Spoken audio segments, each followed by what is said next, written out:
If you want to draw a double underline in Word, you're in the right place. In this quick tutorial, I'll show you the fastest way to apply a double underline to your text, whether you prefer using a keyboard shortcut or the ribbon menu. This is a super useful formatting trick for school documents, office reports, forms, and anytime you want your text to stand out a little more professionally. If this tutorial helps you, don't forget to hit the like button and subscribe for more simple Word tips just like this. Let's jump in. First, open your Word document and highlight the text that you want to format. You can click and drag across a word, a sentence, or even a full line depending on what you need. Once the text is selected, the quickest method is to press Ctrl+Shift+D on your keyboard.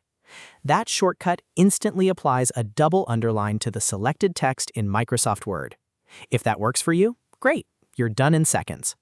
But if you prefer using the menu, there's another easy way. With the text still highlighted, go to the Home tab at the top of Word. In the Font section, look for the Underline button, which usually shows as a U icon. Next to that button, click the small arrow to open the Underline options. A list of underline styles will appear, and from there you can select the double underline style. Once you click it, Word will immediately apply the double underline to your highlighted text. This is especially helpful if you're trying to match a certain document format, or if you want to visually emphasize important wording without using bold or color.